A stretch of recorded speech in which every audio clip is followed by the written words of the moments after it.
اللهم صل على سيدنا اللهم صل على سيدنا اعوذ باللہ من الشیطان الرجیم بسم اللہ الرحمن الرحیم۔ ہم نے یہ سلسلہ وہاں پر ختم کیا تھا جہاں پر نمرود کو حضرت ابراہیم علیہ السلام بات کر رہے تھے، جو نمرود اپنے آپ کو خدا کا کہہ رہا تھا کہ میں خدا ہوں، خدائی دعویٰ کر رہا تھا، توبہ نعوذ باللہ۔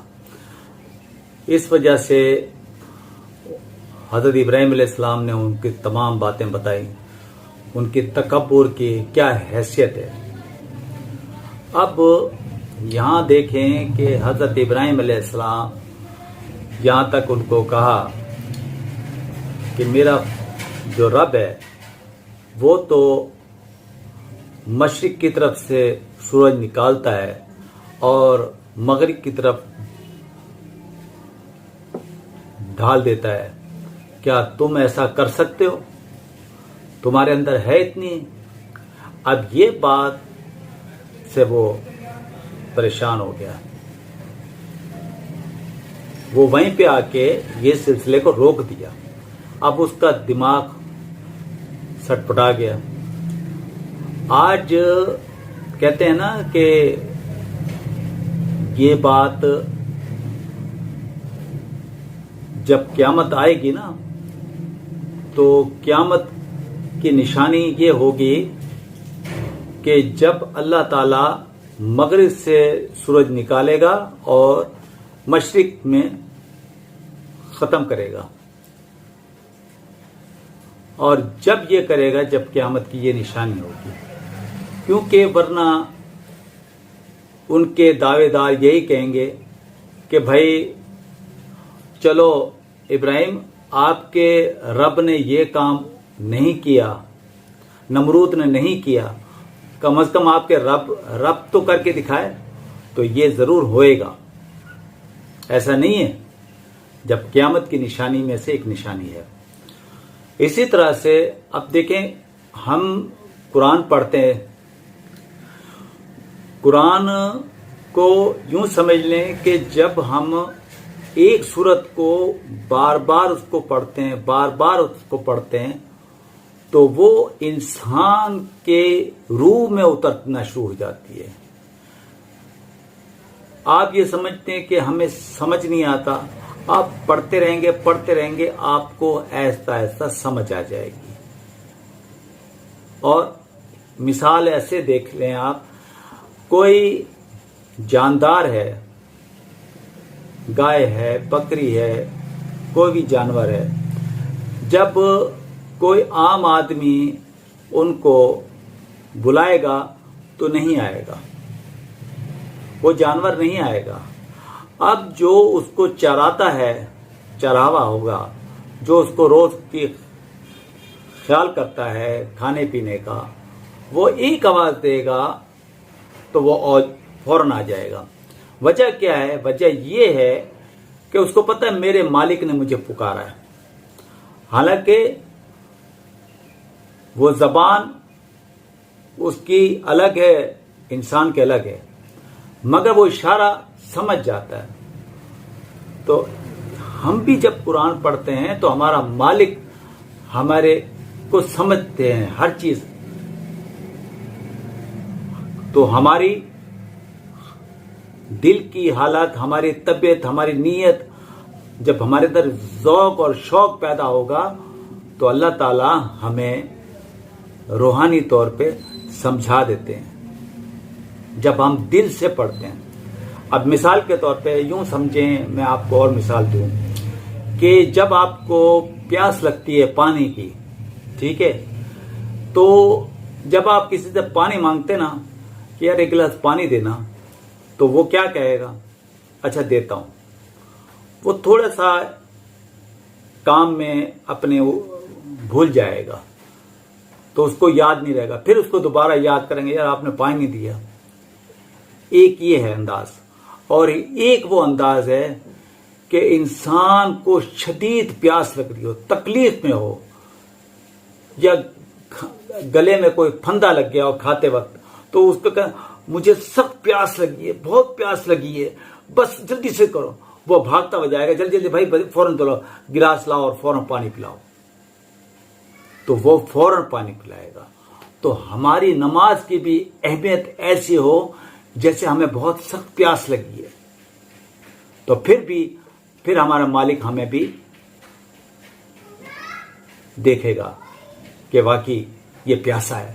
اب ہم جا کے ایسے بولتے ہیں کہ جی الحمدللہ رب العالمین الرحمن الرحیم پڑھتے رہیں، بس وہ ادھر رٹا لگا کے آ جائیں، نہیں، ایسا نہیں ہے، وہ بھی دیکھتا مالک۔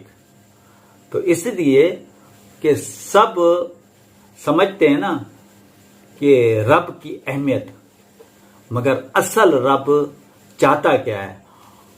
جو ابراہیم علیہ السلام سے اتنی محبت کرتے ہیں، کیوں؟ کہ وہ رب کی اطاعت کرتے ہیں، ان کا حکم مانتے ہیں۔ ہم لوگ کیا کرتے ہیں؟ ہم لوگ تو اتنا توجہ دیتے نہیں ہیں، پھر رٹا لگا کے آ جاتے ہیں، قرآن کا بھی رٹا لگا لیا، نماز کا بھی رٹا لگا لیا۔ اب جب یہ دیکھتے ہیں حضرت ابراہیم علیہ السلام اور کہتے ہیں کہ اب انسان جو ہے یہاں پر بابل شہر سے وہ ہجرت کرتے ہیں، کیونکہ وہ کہتے ہیں کہ میں نے اتنی کوششیں کی ان کو سمجھانے کی، اور اس کے بعد یہ پھر اپنی نئی بات مانی، جبکہ ان کو تصدیق بھی دے دی تھی کہ بھئی تمہارا خدا ہے، اور جس کے کندھے پہ کلہاڑا رکھ دیا تھا، اور پوچھو ان سے، تو وہ خود کہہ رہے تھے، کہنے لگے کہ بھائی یہ تو مٹی کا بنا ہوا ہے، یہ کیسے بول سکتا ہے، یہ کیسے ہل سکتا ہے؟ تو ثبوت مل گیا نا۔ تو حضرت ابراہیم نے کہا کہ جب یہ ہل نہیں سکتا، بول نہیں سکتا، کچھ کر نہیں سکتا، تو اس خدا کی کیا خدمت کرتے ہو؟ یہ خدا تو نہیں ہوا نا پھر، اور میرا خدا تو سب کچھ کرتا ہے۔ پھر وہ تھوڑا سا چپ سے ہو گیا، مگر وہ اپنی انا پہ اڑے رہے کہ نہیں جی آپ ان کو سزا دی جائے۔ تو یہاں تک حضرت ابراہیم علیہ السلام نے یہاں تک کوشش کی، آخر صرف ایک کو مسلمان کیا، حضرت لوط علیہ السلام۔ حضرت لوط علیہ السلام واحد ایک شخص تھے جنہوں نے ایمان لے کے آئے۔ تو اب یہ بتائیں کہ اس کے بعد کئی روایت میں ہے کہ لوط علیہ السلام جو ہے وہ اجازت لے کے وہاں سے روانہ ہو گئے، کئی روایت میں ہے کہ وہ ساتھ رہے۔ تو اسی طرح سے جب وہاں سے ہجرت کر کے وہ شام کی طرف لوٹے، وہاں جانے لگے۔ اچھا، کئی روایت میں ہے کہ وہ مکہ کی طرف روانہ ہوئے حضرت ابراہیم علیہ السلام، اور کئی روایت میں شام کی طرف روانہ ہوئے، اور یہ حقیقت ہے کہ وہ شام کی طرف روانہ ہوئے، اور راستے میں ایک جابر بادشاہ کا شہر آتا ہے، تو وہاں سے وہ گزرتے ہیں۔ اچھا، وہ بھی ایک فرعون ٹائپ کا ہوتا ہے۔ اچھا، اب جو وہاں پر بادشاہ ہوتا ہے تو وہ ہوتا ہے ایسا ہے کہ کوئی کہیں کتابوں میں یہ لکھا ہے کہ یہ اس کا بھتیجا تھا، کئی کتابوں میں لکھا ہے کہ یہ خود تھا۔ بہرحال وہاں پر اطلاع ملتی ہے کہ حضرت ابراہیم علیہ السلام اور اچھا وہاں سے گزرتے ہیں، تو بی بی سائرہ کی بھی شادی ہو چکی ہوتی ہے حضرت ابراہیم علیہ السلام، اور بی بی سائرہ جو ہے حران شہر کی ایک خاتون ہوتی ہیں، ان کا علاقہ حران نام سے ہے، اور کئی روایت میں ہے کہ یہ جو ہیں جو حران علاقہ ہے وہ ایک شخص کا نام تھا، اور اس روایت میں یہ بھی لکھا ہوا ہے کہ وہ حضرت ابراہیم علیہ السلام کے چچا تھے، ان کی بیٹی ہے. تو ایسی کئی روایت میں لکھا ہوا ہے. اس کے بعد بی بی سائرہ اما حوا کے بعد خوبصورت دوسرے نمبر پہ ہیں بی بی سائرہ. اچھا، وہاں سے یہ بی بی سائرہ اور ابراہیم علیہ السلام وہاں سے گزرتے ہیں، تو وہاں پر اطلاع ملتی ہے ان کے سپاہیوں کو کہ بھائی یہاں کسی نے رپورٹ دیتے ہیں کہ بھائی بادشاہ کو کہ بھائی آپ کے علاقے سے ایک خوبصورت عورت جا رہی ہے. تو وہ اپنے سپاہیوں کو بھیجتا ہے، کہتا ہے کہ جاؤ لے کے آؤ. اچھا، اس کا ایک عجیب منطق تھا.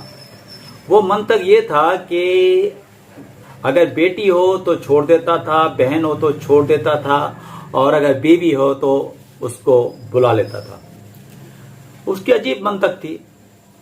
اتفاق کی بات ہے کہ حضرت ابراہیم علیہ السلام کے پاس پہنچے اور ان سے کہا کہ یہ کون ہے؟ تو انہوں نے کہا یہ میری بہن ہے. اچھا، اب یہ بات لوگ تو سمجھیں گے حضرت ابراہیم علیہ السلام ایسا کیوں کہہ رہے ہیں. اصل میں بی بی سائرہ کو بھی کہتے ہیں کہ جو میں نے کہا ہے وہی بولنا ہے آپ نے، کیونکہ اس زمین کی ہستی پہ ہم دو ایمان والے ہیں، ہم دو ہیں اور کوئی بھی نہیں ہے. تو ایمان والا رشتہ جو ہوتا ہے وہ بہن بھائی کا ہی ہوتا ہے. ہر مسلمان بہن بھائی ہے. یہ رشتے تو بعد میں آئے ہیں. تو اسی طرح سے انہوں نے وہ بات کہی اور وہ پھر لے گئے. اب لے گئے تو بادشاہ نے وہ جو فرعون تھا، فرعون نے کیا کیا، اس نے جیسے ہاتھ بڑھایا نا بی بی سائرہ کی طرف، تو اس کا ہاتھ یوں کہ یوں رک گیا اور پاؤں اس کا زمین میں دھس گیا. تو پھر کہنے لگا کہ چیخنے لگا یہ میرے ساتھ کیا ہو گیا. وہ کیونکہ بی بی سائرہ نے یہ بات کی، یا پروردگار میں تیرے خلیل کی عظمت ہوں، تیرے ابراہیم کی عظمت ہوں، میری حفاظت، میں تیری بندی ہوں، میری حفاظت آپ نے کرنی ہے میرے رب. تو یہ دعا کی تو وہ وہیں پہ جام ہو گیا. پھر وہ کہنے لگا کہ بھائی میں تکلیف میں ہوں، مجھے بہت پریشانی ہو رہی ہے، بس میں آپ کو چھوڑتا ہوں، آپ مجھے میرے لیے دعا کریں کہ میں جو ہے نا آپ کے ساتھ کوئی ایسا کام نہیں کروں. بی بی سائرہ دعا کرتی ہیں، وہ ٹھیک ہو جاتا ہے، نکل جاتا ہے، ہاتھ بھی صحیح ہو جاتا ہے. 5 منٹ کے بعد پھر اس کے اندر وہ خنات شیطان والا آتا ہے اور فوراً وہ بی بی سائرہ کی طرف بڑھتا ہے. تو بی بی سائرہ جب دعا کرتی ہیں تو وہ فوراً اس کا پاؤں سے بھی لنگڑا ہو جاتا ہے اور اس کے بعد اپنی مٹی میں دھس جاتا ہے. جب اتنا دھس جاتا ہے تو وہ تو فوراً چیخنے لگتا ہے. وہ کہتا ہے پھر کہ بی بی میں جو ہے نا اب اپنی بادشاہی کی قسم کھاتا ہوں کہ میں تمہیں کچھ بھی نہیں کہوں گا، مجھے آزاد کر دو، چھوڑ دو مجھے. جب انسان کسی کو قید کرتا ہے نا تو وہ لمحے کو سوچے کیسی تکلیف ہوتی ہے، تو بندہ نہیں سمجھتا. پھر وہ چیختا ہے، حالانکہ بادشاہ ہوتا ہے. پھر جب وہ ختم ہو جاتا معاملہ تو دعا کرتے ہیں، وہ ٹھیک ہو جاتا ہے. ٹھیک ہونے کے بعد وہ فوراً جو ہے نا کہتا ہے کہ بھائی میں آپ کو آزاد کرتا ہوں اور آپ کو انعام میں اپنی ایک کنیز وہ دیتا ہوں. اچھا، وہ اس کی باندھی تھی. اچھا، پھر یہ وہاں سے آتے ہیں سپاہی